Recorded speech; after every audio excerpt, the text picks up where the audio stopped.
So he's also a very good expert in applying lean into different scenarios. And as you guys know, with the QPMO methodologies that we have, we are talking all about integration and how we can integrate different methodologies and different things that we're doing in our construction industry to improve the quality of our work. So we invited James to discuss his experience with applying lean and talk to us about how he developed the LEAN IPD work in his position. So go ahead, James. I see you have your slides ready. So go ahead and start your presentation. Thanks. Great. Thanks for having me. And of course, I drew the short straw to go after Felipe, but somebody has to do it. So I'm taking one for the team here. My name is James Pease, and I've been an owner's rep for healthcare projects for the last almost 20 years. And I'm at UCSF Medical Center now, which is a public institution, and a big change from a private institution where we had a lot more flexibility. So in 10 minutes, I'm going to try to share a couple of the things that I've learned over the last decade. Let's make sure I can, there we go. So quick overview of what is integrated project delivery. I know many of you have seen this before, some of you haven't. So to sum it up, integrated project delivery is different than other project delivery models because the owner, the design team, and the construction team sign a single contract, which is designed to align their interests. Most construction projects are delivered regardless of how they're procured, whether it's design, bid, build, or best value, whether it's CM at risk or lump sum. The owner is often in the middle, kind of refereeing between the design team and the construction team. So IPD sets up a framework where the interests are aligned. In the bottom left, typically there's an estimated cost of work for these jobs where all design and construction costs are aggregated. There's a contingency that the owner provides on top of that to protect profit. And then profit by the design and construction team is put at risk. Over on the far right side, that's what a profit pool from a project looks like. And so you could think, as the cost of the job go up, that profit pool proportionally gets smaller, regardless of whose issue it is. And if we can save money, that profit pool gets bigger proportionately.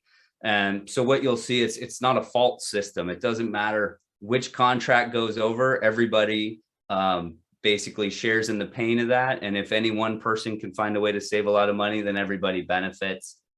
We don't have time to go into details of how these could be set up, but in the middle is an example of a project that had 5% contingency. There was a different split between the team and the owner. There was a hurdle, the profit was capped, but there's all kinds of ways that you can tweak the business deal to get the outcomes that you're looking for. So as Felipe said, and Jeremy, we all have different definitions for lean, but at the end of the day, we're trying to deliver customer value through streamlined processes, practicing continuous improvement. This is essentially distilled down from the Toyota way, but I think it's aligned with all the other definitions we've heard. So I'm going to give one example of customer value, a streamlined process, and continuous improvement from IPD.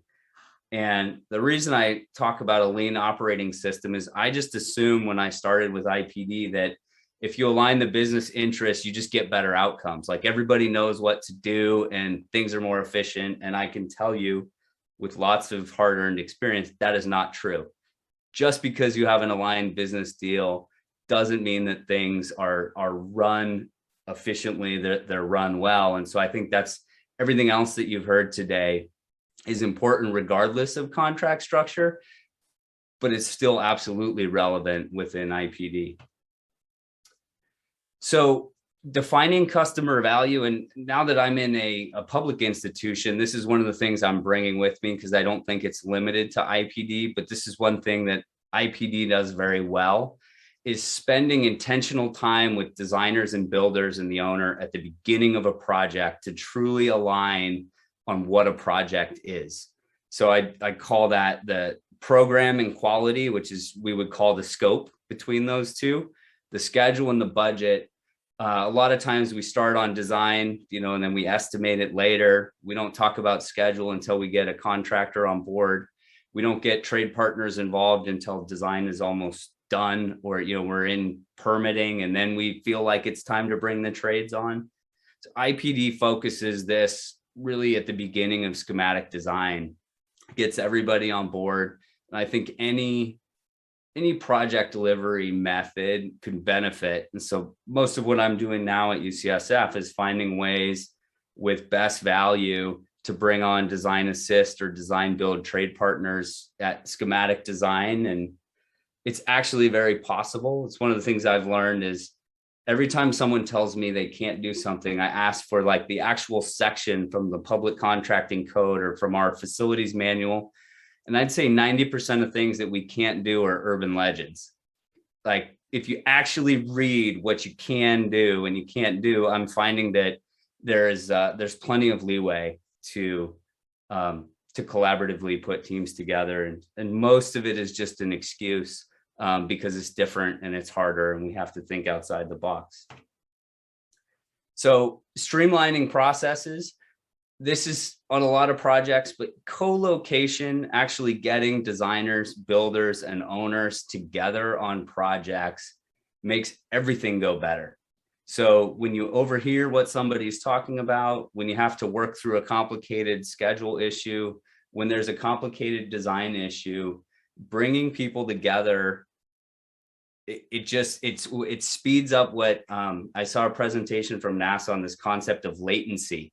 So when we submit an RFI, it takes 10 minutes to write up the RFI, and then you email it and it sits for a day before somebody actually looks at it. And then GC files it, forwards it off. So another 10 minutes of work, another day before someone looks at it. So what the big room does is allows you to reduce latency. Same amount of work goes into solving problems, but all of the time that a problem sits with nobody thinking about it starts to go away.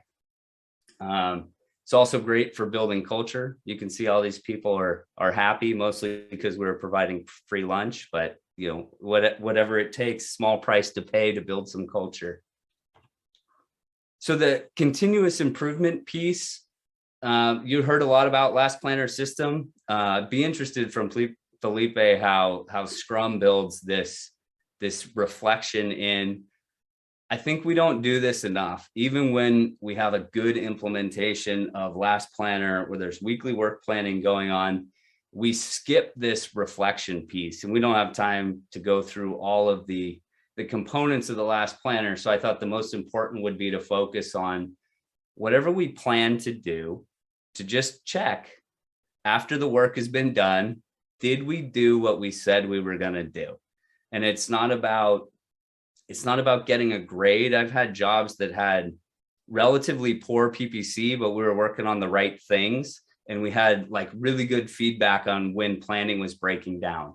I'm sure we've all seen jobs too that have really high PPC, but if you sit in the meeting, you can instantly tell that the team is faking it. The project's behind schedule. You're not looking at the right milestones.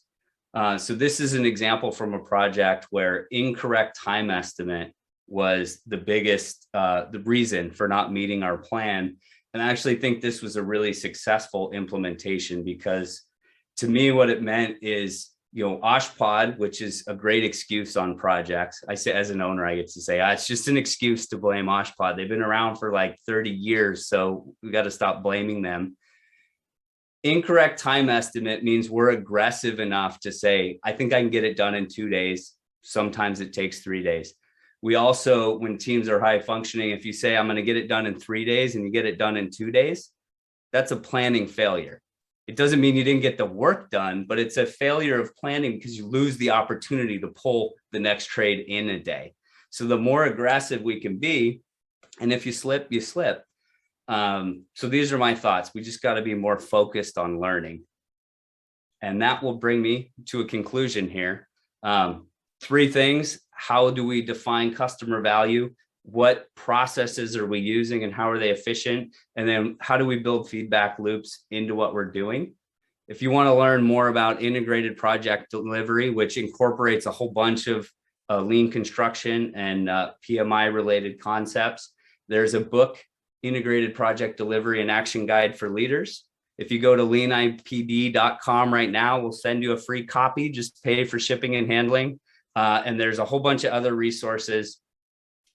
What I've found is much of IPD success is about the culture and the leadership on the job. So the blog that's been developed there is actually much less on contract and much more on leadership and developing people. So with that, I'll say thank you for my time and pass it on. Thank you very much, James. Appreciate it. Great presentation.